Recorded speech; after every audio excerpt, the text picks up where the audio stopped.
za kula kifalme. Na kabla hatujaingia hapo, tunaendelea na mchakato wetu wa kuichunguza namba 7. Je, unajua kwamba tunaweza kufurahia mziki pale tu sauti inayosikika nje inapatana na utaratibu ulio ndani ya ubongo wetu? Yaani wewe hata kama sio muimbaji, sio mpiga chombo, utaupenda mziki kwa sababu moja tu. Kuna utaratibu fulani Mungu alishauweka kichwani mwako ambao ukipatana na ile sauti inayotoka nje ndipo unapata ile furaha ya muziki. Hata kama we si muimbaji, lakini unaweza ukajua huyu muimbaji amehama kia, amepotea, hii imepigwa vibaya. Unaweza ukachagua mziki mzuri na mziki mbaya kwa sababu mziki uko ndani yetu. Sasa mziki una siri gani yenye namba 7? Moja, muziki ndicho kitu pekee ambacho kinaoanisha uumbaji wa Mungu katika upana wake mkubwa. Muziki unafanana na majira. Mziki unapimwa na kitu kinaitwa noti. Noti ndicho kipimo cha msingi cha muziki. Tukija kwa majira, siku ndio kipimo cha chini cha nini? Cha majira. Sasa katika mziki, skeli kuu ya mziki ina noti 7. Nimeziandika hapo: do, re, mi, fa, sol, la, ti. Ukimalizia ile do ya mwisho, umeisha anza do namba 1 ya kiwango kinachofuata cha uimbaji. Do, re, mi, fa, sol, la, ti, do, re, mi, fa. Zinaendelea hivyo hivyo, zinajirudia rudia kama vile ambavyo siku zinajirudia rudia tangu we uzaliwe mpaka leo, hazikomi. Na ni kwamba huu mziki huwa unafika sehemu ambayo mwanadamu hawezi kusikia, lakini haumaanishi kwamba umekoma, unaendelea. Sasa katika hizi noti 7 tunaweza tukapata sauti 4 tu. Ndio maana tuna sauti ya kwanza, ya pili, ya tatu na ya ngapi? Au kuna mtu anaimba sauti ya 5 hapa? Kuna anaimba sauti ya 5? Hayupo. Maana yake mziki una sauti 4. Tunaweza tukatengeneza muafaka wa sauti 4 tu. Lakini ukija kwenye majira, juma moja lina siku ngapi? 7, kama ilivyo skeli kuu ya nini? Ya mziki yenye noti 7. Haya, mwezi una majuma mangapi? 4. Hakuna mwezi wenye majuma 5. Huwa ni 4 kamili na siku chache za nyongeza, lakini mwezi kamili una full weeks ngapi jamani? 4. Haya, njoo kwenye mziki. Kwenye mziki tuna funguo 12.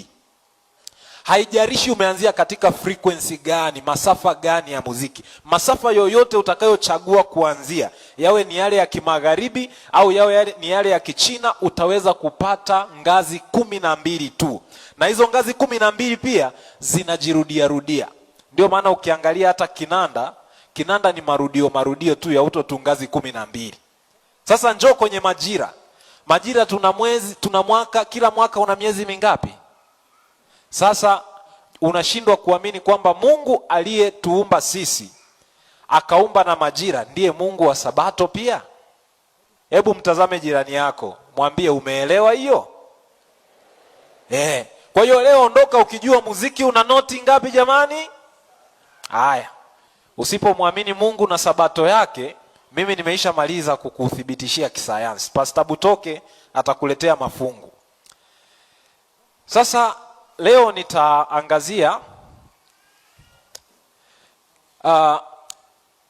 nitaangazia swala la ulaji kwa namna ifuatayo. Nitaanza na mfano. Hiki mnachokiona hapa, huu ni mchakato wa uchimbaji wa dhahabu.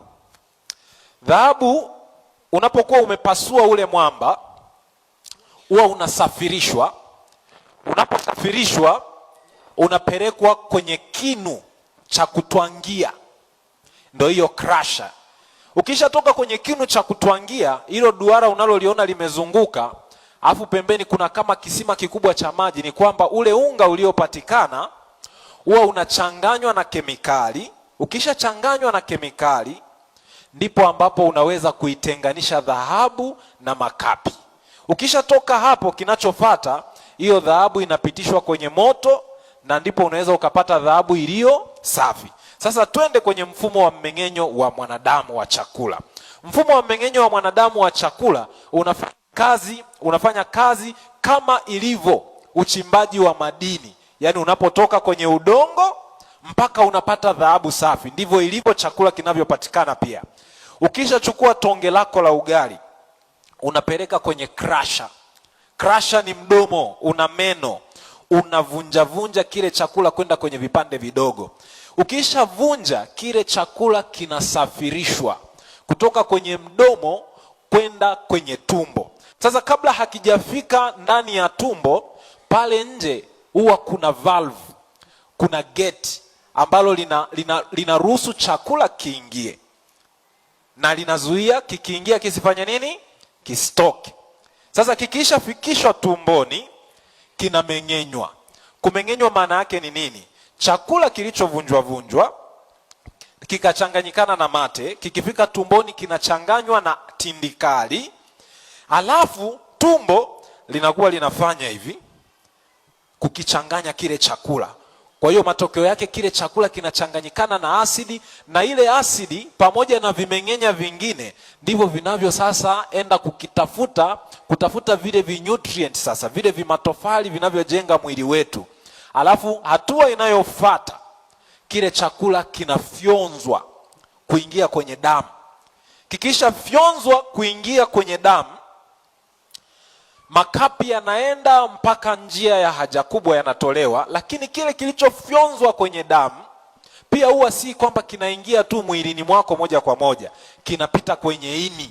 Kikitoka tu kinapita kwenye ini ili kihakikiwe ubora. Kama kuna sumu au vitu fulani vinatolewa pale kwenye nini jamani? Kwenye ini, alafu ndipo kinaruhusiwa kuingia kwenye mzunguko wako wa mwili ili kikupatie mahitaji yako.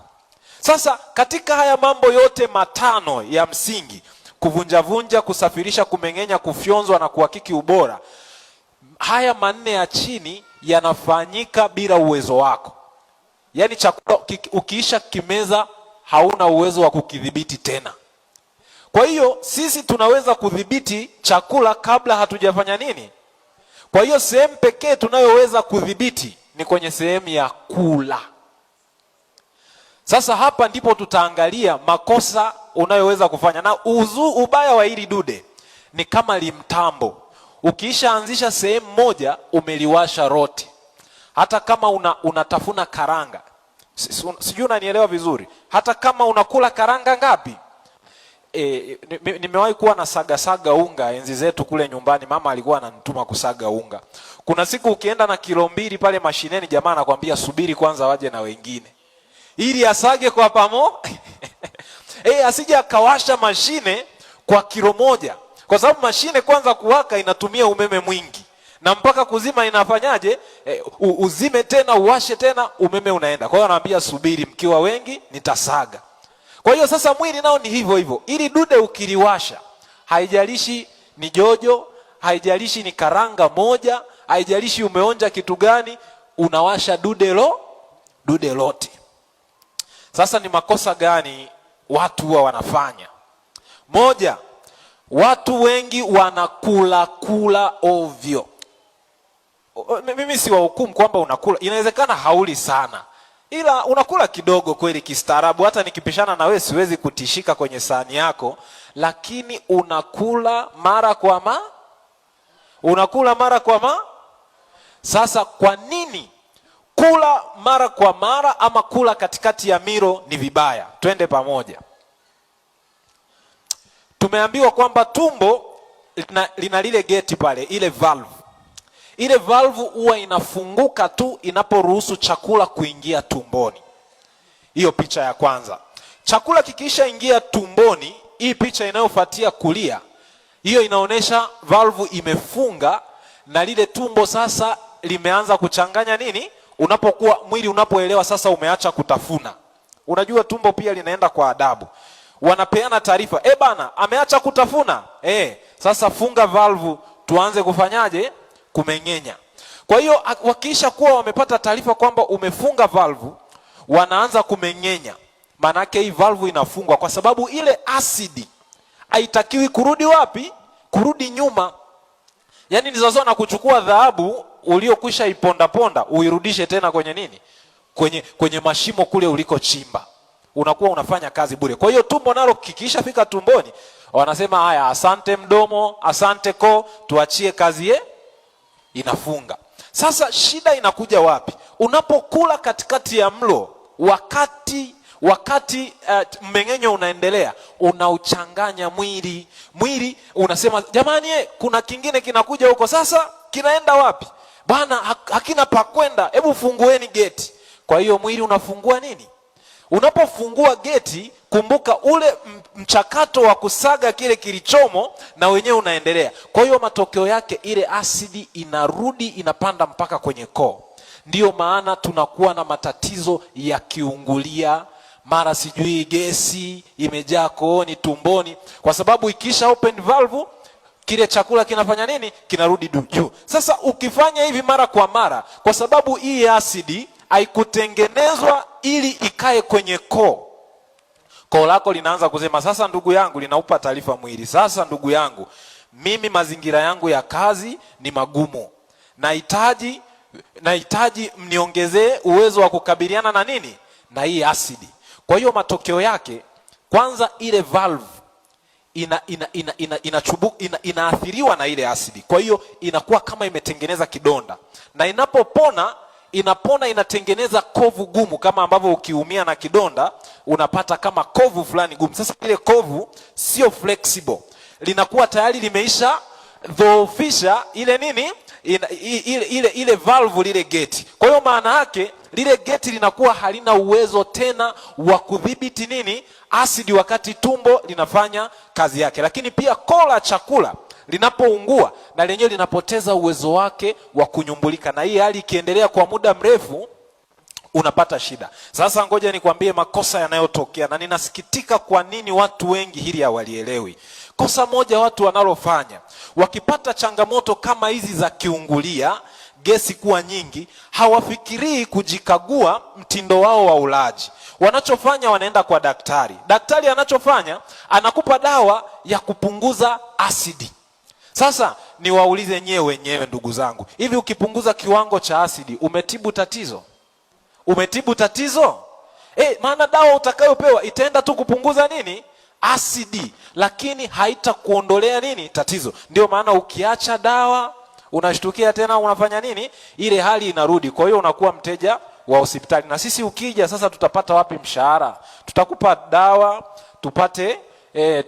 tupate mshahara, ndo kazi yetu. Lakini kuna vitu ambavyo daktari hawezi kukufanyia. Daktari hawezi kucontrol utaratibu wako wa kula nini? Chakula. Ndio maana tunashauriwa milo ipeane nini jamani? Haya, sababu ya pili kwa nini milo ipeane nafasi. Unapokula chakula, kama nilivyowaambia, ili dude ukiwasha juu, umewasha mwanzo mpaka mwisho. Unapoweka chakula tu mdomoni, yani unakuwa umewasha mpaka mfumo wa mwili unajiandaa mpaka pale chakula kitakapoenda kupokelewa. Maana yake zile homoni zinazoshughulika na matumizi ya hicho chakula ndani ya mwili zinaruhusiwa. Sasa mojawapo ya homoni ni insulin. Ukishaanza kula tu, mwili unazalisha insulin. Unaona, kwa mfano ukila breakfast pale, unaona insulin inatolewa, na inapotolewa inahamasisha uhifadhi wa chakula cha ziada kwenda kwenye mafuta. Kwa hiyo ukisha kula, insulin inapanda, alafu kwa sababu umeacha kula inashuka. Ikishuka, kale kagepu kati ya breakfast na lunch inapungua. Inapopungua, maana yake unakuwa ni wakati wa kupoteza mafuta, kwa sababu insulin imefanya nini? Imepungua. Ukila tena lunch, ka insulin kanapanda, alafu ukimaliza kanafanya nini? Kanashuka. Unakuwa unapoteza tena mafuta ya ziada uliotumia. Sasa wakati unalala hayo masaa 8, insulini inashuka kwa kiwango kikubwa. Kwa hiyo kunakuwa na wakati mwingi wa mwili kutumia ile akiba ambayo imehifadhiwa kama mafuta. Sasa changamoto ya pili ya kula mara kwa mara ni nini? Ni kwamba wewe muda wote, hata kama ukila karanga tu, mwili unatoa insulini ya kutosha. Unatoa tu insulini. Maana unajua kwamba vinakuja. Kwa hiyo havijui kwamba utakuwa umekula karanga moja, ukianza hata kama unatafuna jojo, Mwili unajua tu hii process hii kuna kitu kinakuja, inatoa insulini. Kwa hiyo wewe kama unakula mara kwa mara, maana yake muda wote unakuwa hauchomi mafuta, ila unahifadhi mafuta hata kama unakula kidogo kidogo. Kwa hiyo shida inakuja nini? Mbona sipungui uzito? Mbona sipungui unene? Unaona hiyo changamoto inapokuwa, lakini ni kwa sababu ya nini? Unakula mara kwa mara, kwa hiyo unakuwa unahifadhi mafuta muda wote. Sasa nilidhani kwamba hili somo ningeweza kulimaliza leo, lakini ninatamani leo niishie kwenye hiki kipengele cha kwanza cha kutokula katikati ya milo.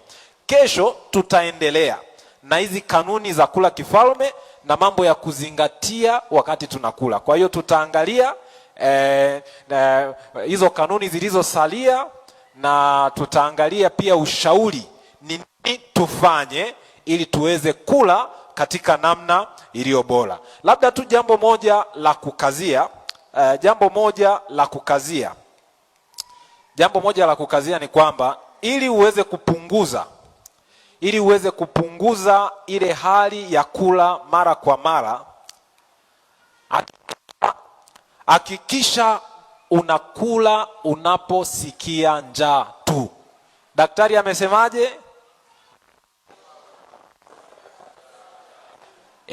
Yani usile kwa sababu ni breakfast imeletwa, usile kwa sababu ni muda wa nini, wa lunch umefika. Hakikisha unakula kwa sababu unasikia nini?